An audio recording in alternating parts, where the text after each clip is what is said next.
श्रीमद् भगवद गीता अध्याय संख्या 11 श्लोक संख्या 5 से लेके 8 तक। 5वां श्लोक पढ़ता हूँ। श्री भगवान उवाच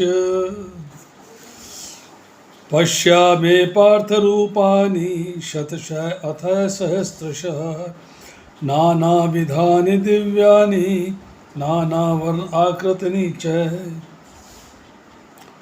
भगवान ने कहा, हे अर्जुन, हे पार्थ, अब तुम मेरी विभूतियों को, सैकड़ों हजारों प्रकार के दैवी तथा विविध रंगों वाले रूपों को देखो। 82 विभूतियों की चर्चा तो पिछले अध्याय में हो चुकी है। यहाँ पर फिर जो है भगवान अपनी विभूतियाँ दिखा रहे हैं अपने विराट स्वरूप में। रूपा जी लिखते हैं परपट में, अर्जुन कृष्ण के विश्वरूप का दर्शनाभिलाषी था, जो दिव्य होकर भी दृश्य जगत के लाभार्थ प्रकट होता है। विश्वरूप दिव्य है, साधारण नहीं है, और जगत में जो लोग थे उस वक़्त उपस्थित, उनके लाभ के लिए प्रकट हो, उनको दर्शन दे रहा है, उनको लाभ प्राप्त होगा। फलतः वह प्रकृति के नश्वर काल चक्र द्वारा प्रभावित है। जिस प्रकार प्रकृति माया प्रकट अप्रकट है, उसी तरह कृष्ण का विश्व रूप भी प्रकट तथा अप्रकट होता रहता है। यह कृष्ण के अन्य रूपों की भांति बैकुंठ में नित्य नहीं रहता। ये हर वक्त प्रेजेंट नहीं है, जब भगवान चाहते हैं तब प्रेजेंट होता है।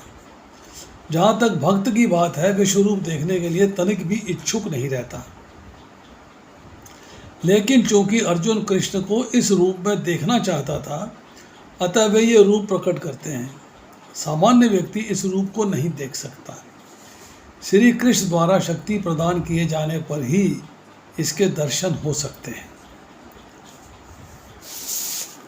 अब देखिए, पहली बात समझ में आई कि यूनिवर्सल फॉर्म है टेम्परेरी।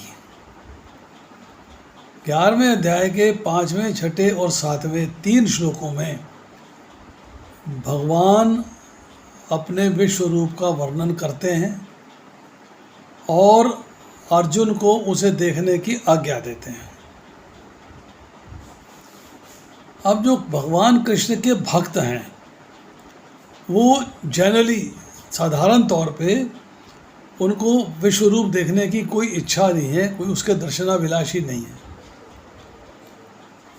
जब उन्होंने कहा कि मेरे अलौकिक रूप के दर्शन करो, कौन सा रूप?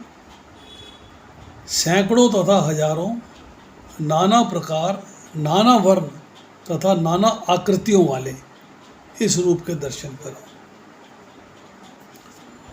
अब भगवान क्या कहते हैं, जो हमने 10वें अध्याय के 42वें श्लोक में पढ़ा कि मैं अपने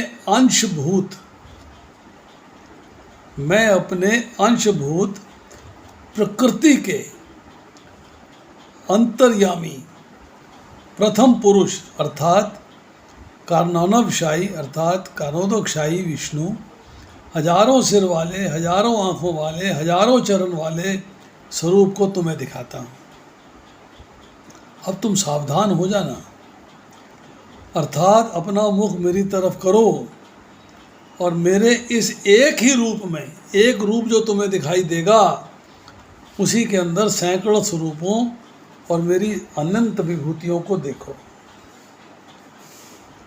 एक ही जगह पर, अलग अलग जगह देखने की जरूरत नहीं है। दिव्यानी शब्द जो इस्तेमाल हो, नाना विधानी की चर्चा हमने कर ली, अब आता है दिव्यानी। अलौकिक रूप है ये, इस लोक का नहीं है। और जो इस अलौकिक चीज़ हो और आश्चर्यजनक हो, ऐसी वस्तु को दिव्य कहते हैं, ट्रांसेंडेंटल। मेरे शरीर में दिखने वाले ये भिन्न भिन्न प्रकार के रूप सब प्रकार से दिव्य हैं। चूँकि मेरी अद्भुत योग शक्ति के द्वारा रचित होने से ये अलौकिक है और आश्चर्यजनक हैं। दीज आर नॉट साधारण, ये साधारण नहीं है, ये अलौकिक है और आश्चर्यजनक है। अब आती है श्लोक संख्या 6। पश्यादित्यान वसून रुद्रान आश्विनो मरुत तथा बहुनि अदृष्टपूर्वाणि पृष्य आश्चर्यानि भारत। हे भारत, लो तुम आदित्यों, वसुओं, रुद्रों और अश्विनी कुमारों तथा अन्य देवताओं के विभिन्न रूपों को यहाँ देखो। तुम ऐसी अनेक आश्चर्यमय रूपों को देखो जिन्हें पहले किसी ने ना तो देखा है ना सुना है। अब यद्यपि अर्जुन कृष्ण का अंतरंग सखा है और विद्वान भी है, तो भी वह उनके विषय में कुछ नहीं जानता था। यहाँ पर यह कहा गया है कि इन समस्त रूपों को ना तो मनुष्यों ने इसके पूर्व देखा है ना सुना है। अब कृष्ण इन आश्चर्यमय रूपों को प्रकट कर रहे हैं।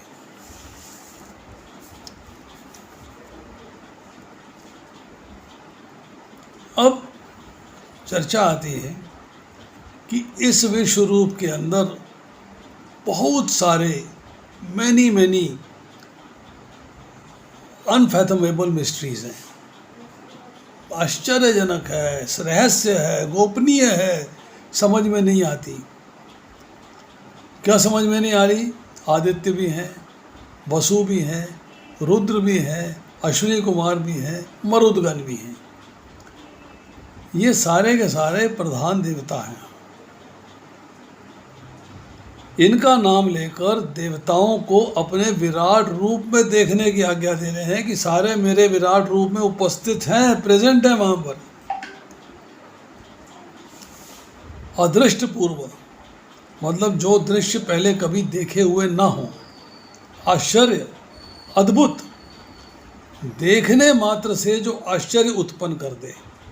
बहुनी बहुत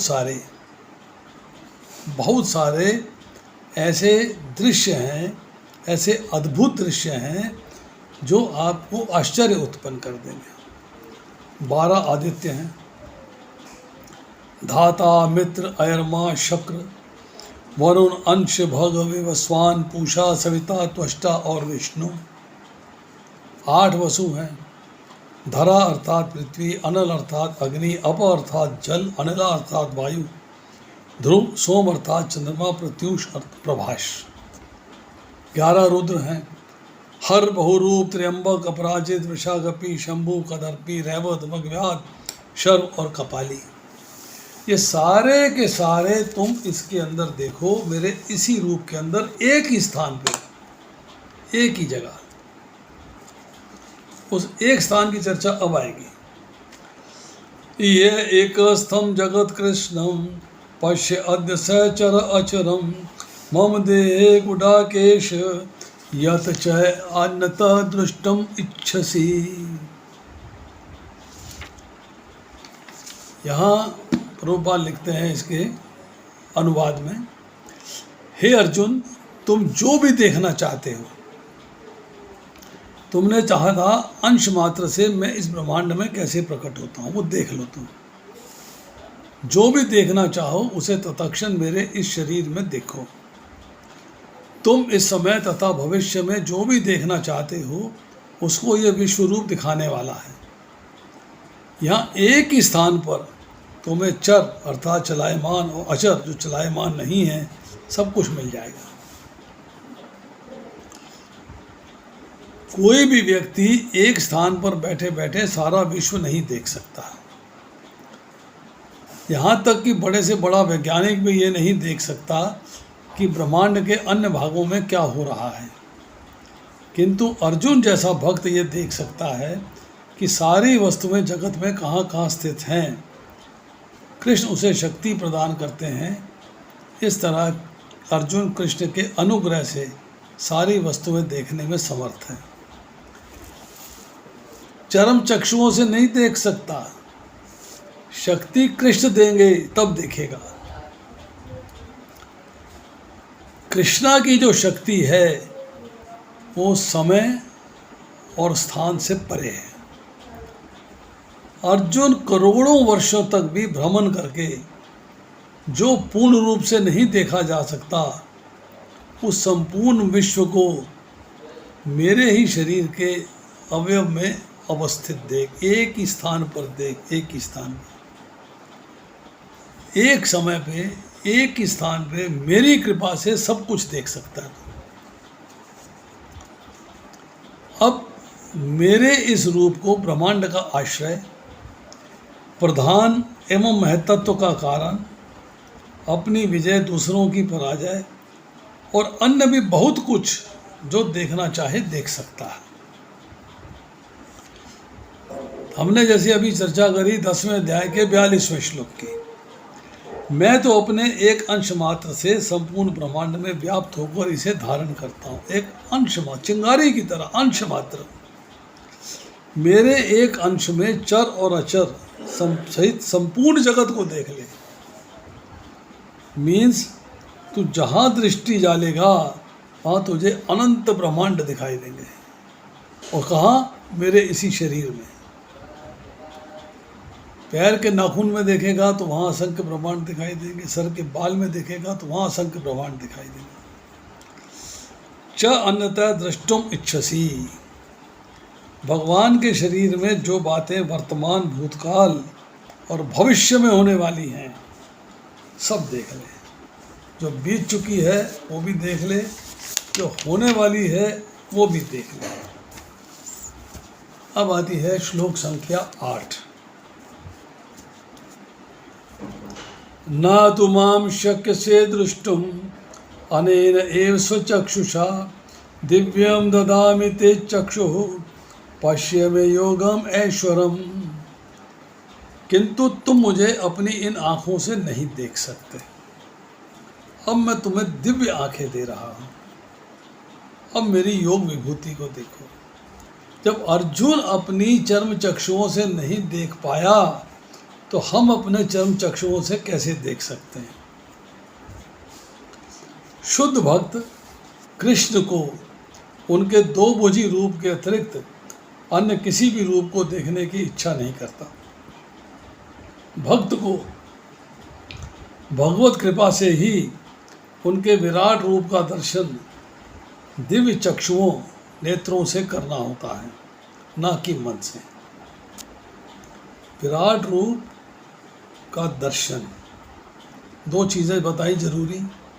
एक दिव्य चक्षु और दूसरी भगवान की कृपा। कृष्ण का विराट रूप का दर्शन करने के लिए अर्जुन से कहा जाता है कि वे अपने मन को नहीं, अपनी दृष्टि को बदले। कृष्ण का ये विराट रूप कोई महत्वपूर्ण नहीं है, यह बाद के श्लोकों से पता चल जाएगा। फिर भी चूंकि अर्जुन इसका दर्शन करना चाहता था, अतः भगवान ने उसे इस विराट रूप को देखने के लिए दृष्टि प्रदान की। जो भक्त कृष्ण के साथ दिव्य संबंध से बंधे हैं, वे उनके ऐश्वर्यों के ईश्वर ही विहीन प्रदर्शनों से नहीं, अपितु उनके प्रेममय स्वरूपों से आकृष्ट होते हैं। कृष्ण के बाल संगी, कृष्ण के सखा तथा कृष्ण के माता पिता ये कभी नहीं चाहते कि कृष्ण उन्हें अपने ऐश्वर्यों का प्रदर्शन कराएं। वे तो शुद्ध प्रेम में इतने निमग्न रहते हैं, उन्हें पता ही नहीं चलता कि कृष्ण भगवान है। ऐसा प्रेम कि इससे ज़्यादा मेरा पुत्र है, मेरा सखा है, उससे ज़्यादा जानने की इच्छा ही नहीं, कोशिश ही नहीं करी। वे प्रेम के आदान प्रदान में इतने विभोर रहते हैं कि वे भूल जाते हैं कि कृष्ण के साथ खेलने वाले बालक अत्यंत पवित्र आत्माएं हैं और कृष्ण के साथ इस प्रकार खेलने का अवसर अनेकानेक जन्मों के बाद प्राप्त हो सकता है। ऐसे बालक ये नहीं जानते कि कृष्ण भगवान हैं, उन्हें अपना निजी मित्र मानते हैं। अतः सुखदेव गोस्वामी भागवतम में श्लोक सुनाते हैं, इत्थं सतां ब्रह्म सुखानुभूत्या दास्यं गतानां परदैवतेन मायाश्रितानां नरराद्रकेन साखां विजहु कृत पुण्य पुंजा। यह वह परम पुरुष है जिसे ऋषिगण निर्विशेष ब्रह्म कह के मानते हैं, भक्तगण भगवान मानते हैं, और सामान्य जन प्रकृति से उत्पन्न हुआ मानते हैं। कहते हैं भगवान माया के बने हुए हैं।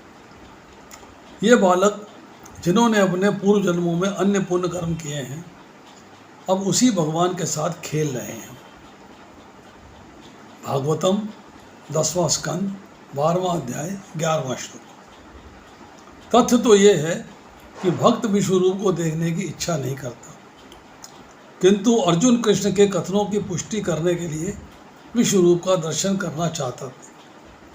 As a evidence, as a proof कि आप जो कह रहे हो अंश रूप से ब्रह्मांड को धारण करता हूँ, उसका प्रूफ देखना चाहता है, जिससे भविष्य में ये लोग समझ सकें कि कृष्ण न केवल सैद्धांतिक या दार्शनिक रूप से अर्जुन के समक्ष प्रकट हुए, अपितु साक्षात रूप में प्रकट हुए थे। अर्जुन को इसकी पुष्टि करनी थी, क्योंकि अर्जुन से ही परंपरा पद्धति प्रारंभ होती है। जो लोग वास्तव में भगवान को समझना चाहते हैं और अर्जुन के पद चिन्हों का अनुसरण करना चाहते हैं, उन्हें ये जान लेना चाहिए कि कृष्ण न केवल सैद्धांतिक रूप में अपितु परम रूप में अर्जुन के समक्ष प्रकट हुए हैं।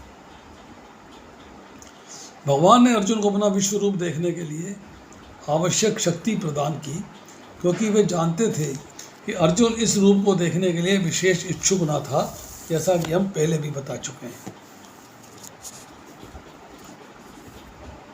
11वें अध्याय के 5वें, 6ठे और 7वें श्लोक में 4 बार भगवान ने शब्द इस्तेमाल किया है पश्य, मतलब देखो। अर्जुन आंखें फाड़ फाड़ के देख रहा है, देखना भी चाहता है पर कुछ दिखता ही नहीं। भगवान ना दिखने का कारण बताते हैं और उसे दिव्य चक्षु देकर अब देखने के लिए कहते हैं। जैसे प्रभुपाद लिखते हैं कि भगवान कृष्ण के जो भक्त हैं, उनका भगवान की विश्व रूप देखने की कोई इच्छा नहीं है। संपूर्ण जगत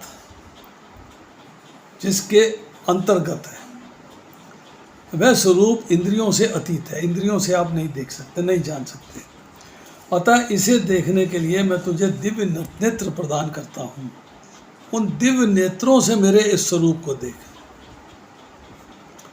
अब इतना कहने से, इस कथन से प्राकृत नर अभिमानी अर्जुन को अपने नर होने का अभिमान है और शरीर प्रकृति से बना हुआ है। अब वो चमत्कृत भाव है, उसका चमत्कार देख रहा है, मतलब वो आश्चर्यजनक बातें देख रहा है। वस्तुतः टेक्निकली स्पीकिंग अर्जुन भगवान का मुख्य पार्षद है और अर्जुन ने नर अवतार लिया है,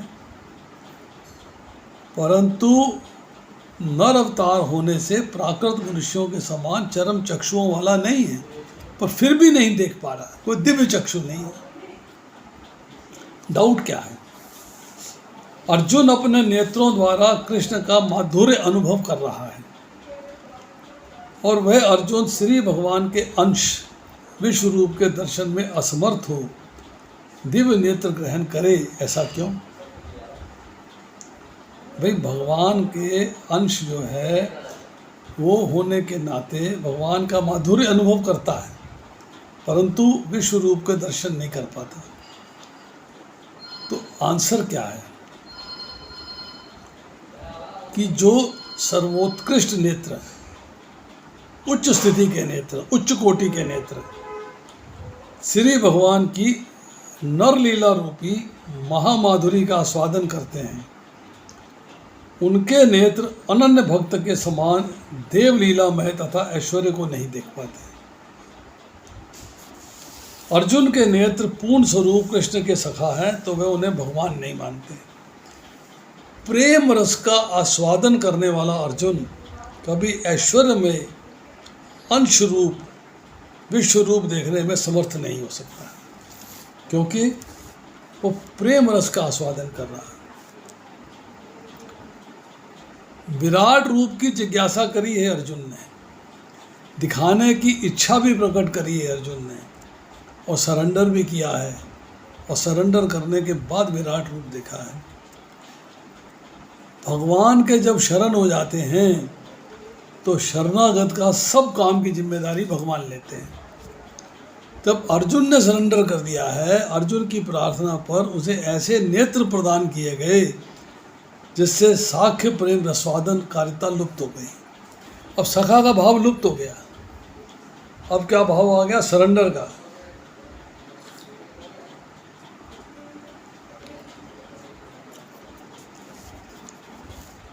अब एक विशेष चमत्कार हो रहा है कि अर्जुन को दिखाई देना शुरू हो गया।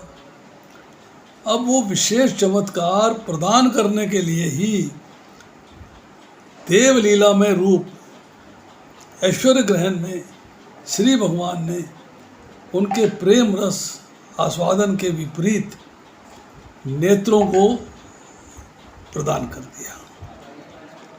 अब प्रेम रस भी गायब हो गया, साख्य प्रेम भी गायब हो गया, उस टेम्परेरी थोड़े समय के लिए।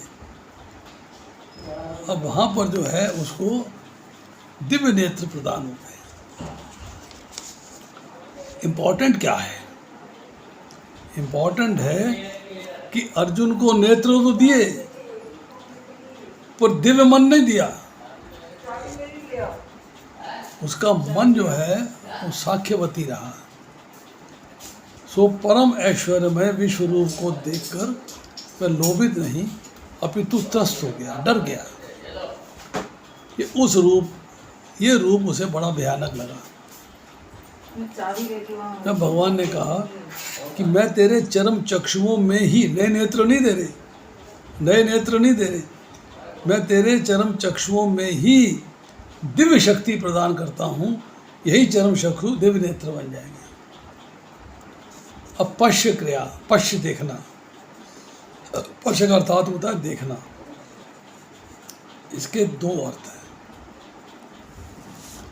एक है आप बुद्धि के द्वारा देखें, दूसरा है नेत्रों के द्वारा देखें। पश्य में योगम ईश्वरम, नेत्रों के द्वारा देखा जा रहा है।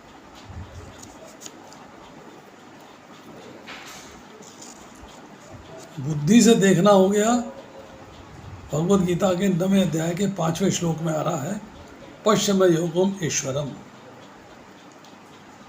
अब दिव्य चक्षु, अलौकिक विश्व रूप तथा उसकी दिव्यता भी दिखने लगी। ये साधारण बुद्धि का विषय नहीं है।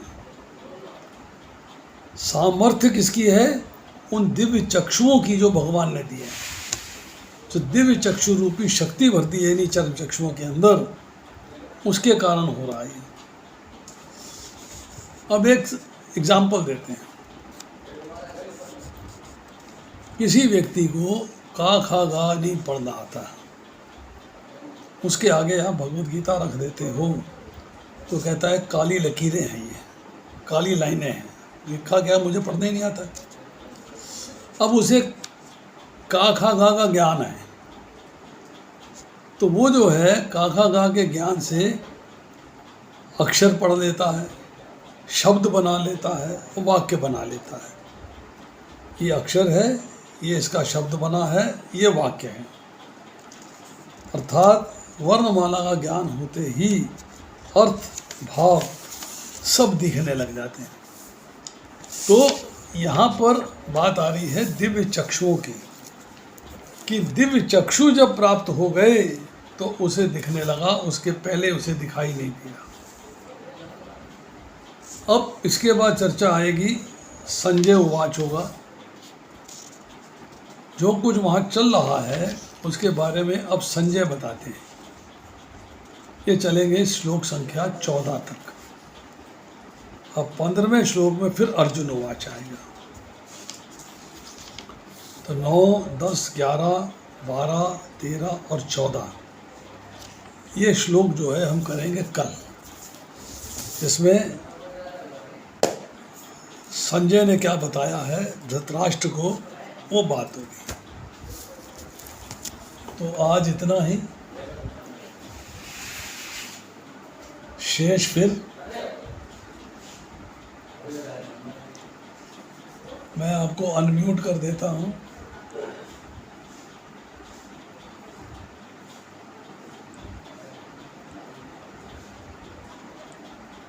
कोई प्रश्न है किसी का या कोई कमेंट है किसी का तो कर सकते हैं आप।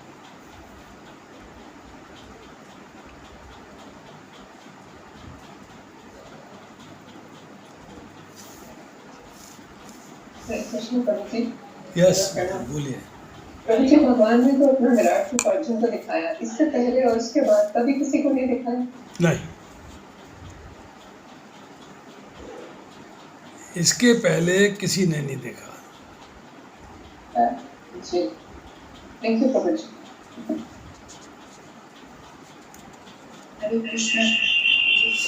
भगवान ने ऐसा विराट रूप नहीं दिखाया है, पर अपना विराट भाव दिखाया है जब उन्होंने यशोदा मैया ने उनके मुख के अंदर समस्त ब्रह्मांडों के दर्शन किए।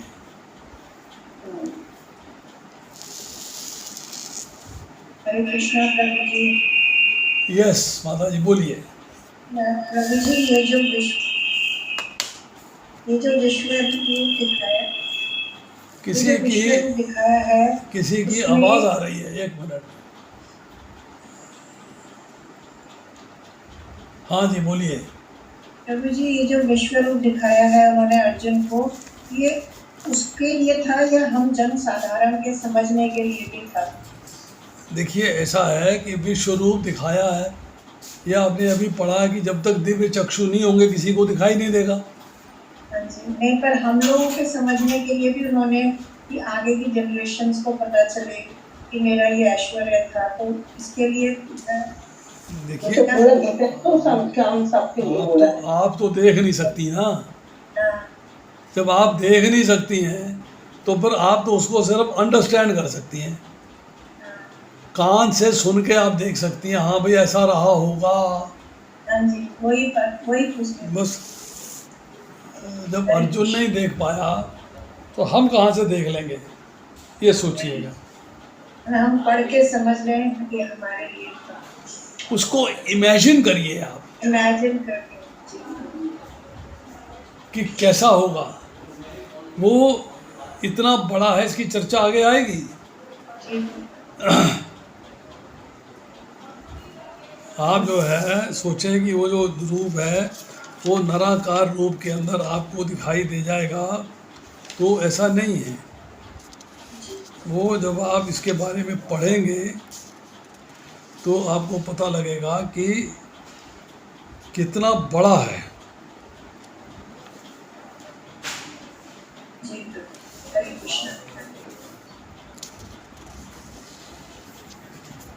प्रभु जी, एक बार दुर्योधन को दिखाया था ना भगवान कृष्ण ने? हाँ जी बोलिए। भगवान कृष्ण ने एक बार दुर्योधन को दिखाया था विराट रूप। ऐसा विराट रूप नहीं था वो। नहीं, दुर्योधन को नहीं दिखाया था। मैंने आपको अभी बताया है कि यशोदा मैया को उन्होंने कहा, जब उसने बोला मिट्टी खाई है, ये ब्रह्मांड घाट की बात है, मिट्टी खाई है, तो भगवान ने मुंह खोला है अपना, तो यशोदा को मिट्टी तो दिखाई नहीं दी, उसमें समस्त ब्रह्मांड दिखाई दे रहे हैं।